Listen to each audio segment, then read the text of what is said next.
camarades peuple d'Afrique, peuple de Côte d'Ivoire, citoyens du monde, mes chers frères et sœurs, peuple du Libdako Grouma. Frère, Laurent Gbagbo donne les derniers conseils à Dra. Dernier conseil, dernier avertissement. Écoutez ici les conseils que Laurent Gbagbo donne à Dra. Faut pas avoir dit demain qu'on lui a pas dit. Tout le monde n'a qu'à écouter et tout le monde n'a qu'à partager pour qu'il puisse entendre ce que Laurent Gbagbo lui donne comme conseil. Frère, on est parti. Il ne faut pas croire que l'on est fort parce que l'on tient momentanément les institutions et les armes. On n'est jamais fort tout le temps. Et surtout, on n'est jamais plus fort que le peuple. Les régimes qui l'ont oublié partout dans le monde ont fini par s'effondrer. Le peuple, lui, demeure toujours. Il ne faut pas croire qu'on est fort parce qu'on tient momentanément les institutions et les armes. Tous les régimes qui ont oublié ça se sont effondrés. Et le peuple, il ne faut jamais croire voilà, qu'on est plus fort que le peuple. D'accord? Tous les régimes qui ont oublié ça se sont effondrés. Et le peuple, lui, demeure toujours. Là, c'est le peuple qui est plus fort, toujours fort. Ça, c'est un conseil que Laurent Gbagbo, qui est moins âgé que Dra, ben, Dra est plus âgé que Laurent Gbagbo. Dra, c'est le vieux mort de Laurent Gbagbo. Dra, âgé que Gbagbo. Donc, en tant que petit frère, en tant que moins âgé, bon, je dirais petit frère, voilà, on est africain. En tant que petit frère, il dit, ah, Dra, voilà ce que je me donne comme conseil. Hein.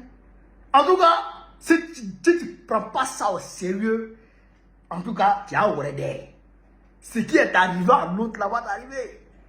Mais si tu penses que toi tu es fort que le peuple, que tu peux maîtriser le peuple, tu te fous le doigt dans l'œil. Tu te fous le doigt dans l'œil. Tu ne peux pas être fort que le personne dans ce monde ne peut être fort que le peuple. Quand le peuple dit c'est fini là, d'une manière ou d'une autre, tu vas tomber.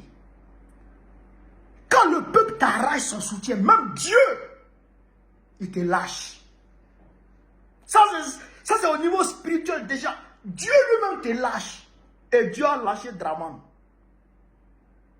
Dieu a lâché Draman. Ben, si Dieu n'avait pas lâché Draman, regardez en 2020, il a usé d'une stratégie qui a semé la confusion dans l'opposition. Il a accepté la candidature de Bédier et il a accepté la candidature d'Afin Guessan. Afin Guessan était FPI, mais le FPI était divisé, d'accord? Mais quand même, Afin Guessan était FPI. Il était le président autoproclamé du FPI.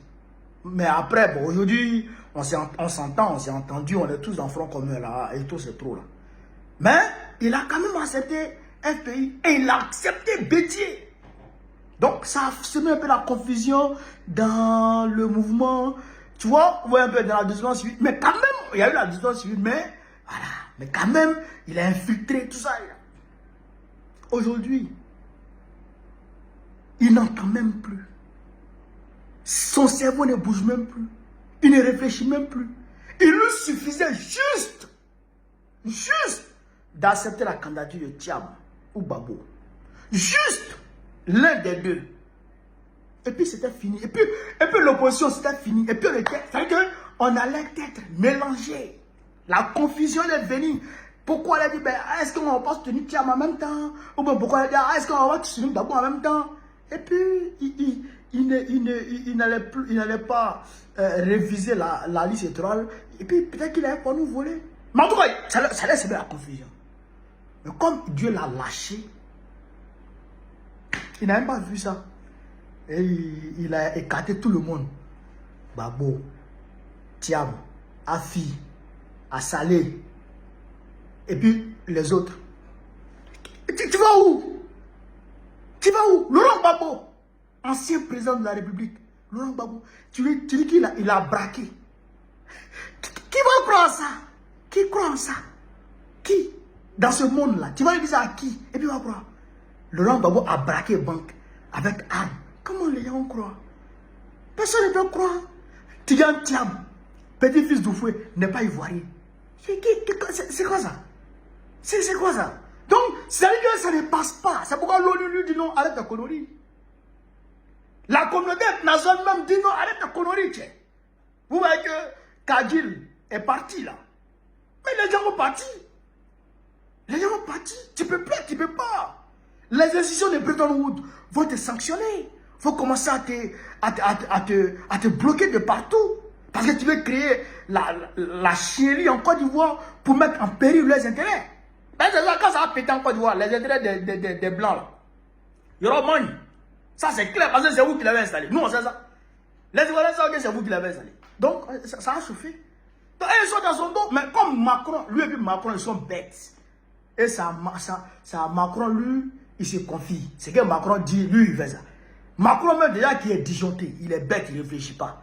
Lui, toi, c'est auprès de Macron que tu prends conseil. Tu es comment? Voilà, Gbagbo te donne conseil. En tout cas, Dra, c'est le dernier conseil, c'est le dernier avertissement. Dans tous les cas, tu as tombé. Mais il faut savoir tomber, il faut savoir partir. En tout cas, tu t'en vas. Tu as parti par la grande porte, tu as parti par la petite porte, tu as parti par la fenêtre, en tout cas, tu t'en vas. Mais c'est à toi de choisir comment tu t'en vas. Mais en tout cas, tu t'en vas. Ça, c'est clair. Ça, la certitude, là, tout le monde a ça. Ça est déjà signé par Dieu, toi, tu t'en vas. Maintenant, comment tu as parti, là, ça dépend de toi. Frère, parce que vous avez dit, je vive l'Afrique libre, vive le panafricanisme, vive tous les panafricains, vive Ibé, vive Tiani, vive Assimi Goïta, vive la révolution ivoirienne. Gbagbo président de Côte d'Ivoire. L'octobre prochain, on est ensemble.